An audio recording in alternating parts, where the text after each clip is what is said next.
Kalau terang malih masalah hisab ya. Hasibu anfusakum qabla antu hasabu. Kamu menghisaplah diri kamu sebelum kamu dihisab. Misalnya saya sebagai ulama, tentu hisab terberat saya itu kitmanul ilmi, menyembunyikan apa? Ilmu. Karena ilmu kalau disembunyikan itu bahaya sekali. Bayangkan di alam fisik. Misalnya ada orang berkebutuhan pada kemaksiatan, terus di situ ditulis bar, karaoke misalnya. Orang bisa ke sana karena ada tulisannya, ada WA-nya, ada alamatnya. Kemudian ketika Anda bisa Fathul Qorib, tidak ada tulisannya. Harusnya Anda juga nulis ahli Fathul Qorib, ahli Fathul Mu'in, nah, atau ahli Jaljalut, tulis saja. Ahli Primbon. Enggak apa-apa, tulis saja. Penerus Ronggo Warsito, tulis saja. Zaman gendeng, nara melok gendeng, keduman, tulis saja. Tapi barokahnya tulisan itu kan orang bisa tahu. Makanya kenapa banyak orang sufi yang sudah menyembunyikan diri, wananya nakal-nakal, karena dia disalahkan Allah, karena menyembunyikan ilmu. Saya itu orang yang senang tertutup, kecuali masalah ilmu. Saya mau mengajar terbuka seperti ini. Karena tadi, awal dari dikenalinya kemakrufan adalah dimaklumatkan. Awal dari dikenalinya keburukan juga karena dimaklumatkan. Betapa celakanya kalau kemungkaran dimaklumatkan sementara kebenaran tidak dimaklumatkan. Makanya Mbah Mun itu sampai berfatwa, Mbah Mun guru saya itu. Nah, ono masjid ora ono menawarane Mbah Mun duka. Masjid kok ora ono menarane, wajib ono. Dulu saya iskal kenapa menara jadi wajib. Tapi setelah saya tambah angan-angan, secara fikih jelas tidak wajib.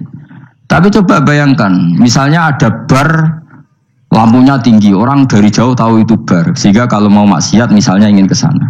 Sekarang misalnya masjid gak ada menara, ada orang ingin sholat, orang masjid tahu orang. Jadi baru kayak ada menaranya kan, tahu.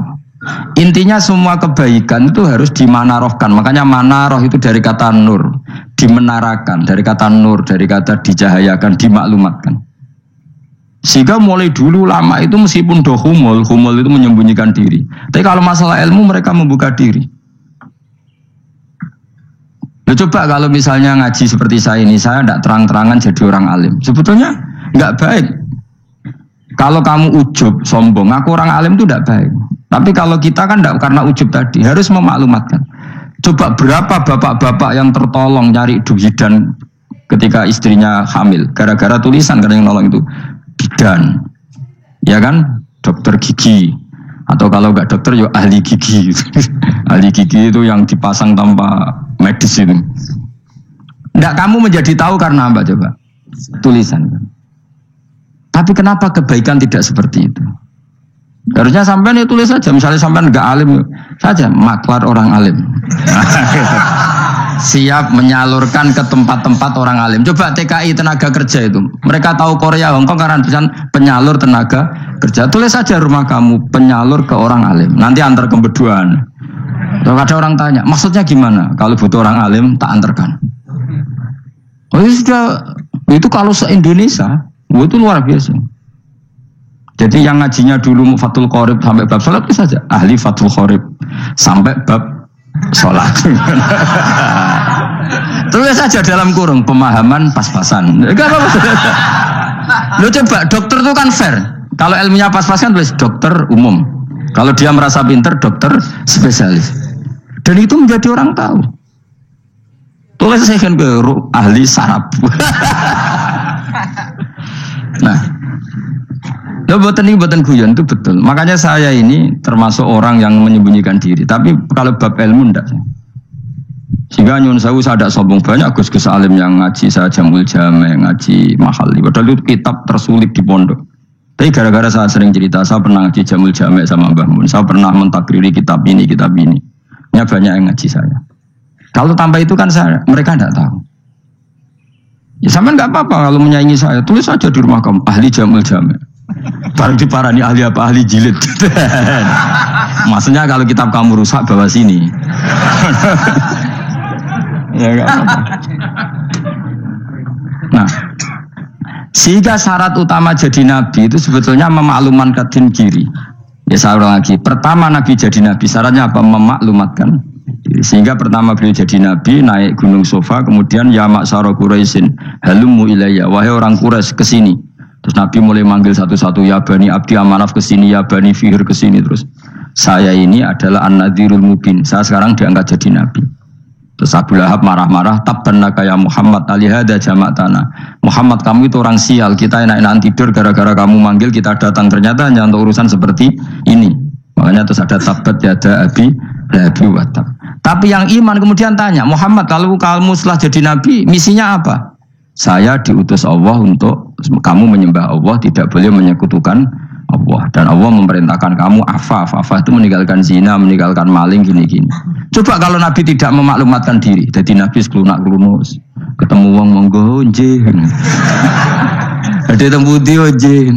Sing ngerti nak Nabi ku sapa sih? Sehingga orang-orang yang humul, yang menyembunyikan diri itu di bab ulama masalah besar itu. Karena ciri utama dosa adalah kitmanul ilm. Makanya Nabi sidik amanat tabligh fatona. Tabligh itu lawan katanya apa? Kitman. Makanya saya ngaji di mana-mana. Saya di Jakarta ngaji, di sini ngaji, di Pasuruan ngaji. Harus dimaklumatkan ilmu. Dan kalau ada orang tanya ya tak jawab. Saya tuh kitab yang paling aneh di pesantren, misalnya yang mulai aneh lah, gak Jamul Jami'. Saya sampai sekarang masih ngajar Jamul Jami'. Kitab yang aneh. Macane lagi roh judulnya pusing. Jamul Jawami', kumpulane pira-pira kumpulan. Jadi ilmu apa ae ana ning kono. Sing gak ana ilmu dukun, mboten enten. Masalah utama kita sebetulnya itu. Makanya saya tidak pati cocok sama orang sufi itu. Kebenaran itu harus dimaklumatkan. Sementara orang sufi itu ingin menyembunyikan diri. Itu kalau untuk yang alim itu tidak bagus. Wong kita saja tahu itu dokter atau bidan karena tulisan. Ini bidan, ini dokter. Dan mereka jujur, dokter umum, dokter spesialis. Loh, coba misalnya di kota, kamu tulis saja penyalur kebaikan. Orang yang ingin mondok, pondok pilihannya ada, Sarang ada, Peloso, Lirboyo. Kalau saya ke sana gimana? Saya kenal busnya, tak anter. Wan keren, sudah ada penyalur. Kalau orang bisa tersalurkan ke Korea, ke Korut, ke Jepang karena tulisan, kenapa tidak banyak orang tersalur kebaikan karena tulisan? Orang mau kelunak orang jelas. Meskipun nanti ditawari orang, mesti dulu sih ahli takrib, cuma guyu, ahli fathul qori sampai bab sholat. Tulis saja jujur, maaf tapi hanya sampai bab sholat. Tulis saja, ada maafnya bareng, maaf tapi sampai bab sholat. Gak apa-apa. Paling untuk wong sowan, larian mau doa jenengan 2 tahun. Tapi ini bodohnya mau 3 bulan, mulai ngaji ini dok bab sholat. Gak apa-apa. Itu dulu memang begitu. Rasulullah zaman Sugeng itu kalau ngajari santrinya itu balighu anni walau ayah, maklumatkan ke kampung kamu meskipun 1 ayat. Banyak sahabat kalau ditanya ya tidak bisa karena ngajinya tidak hatam. Tapi ya terus gak apa-apa, kok tak soal Abu Bakar, tak soal Umar, ditanyakan yang lebih pintar.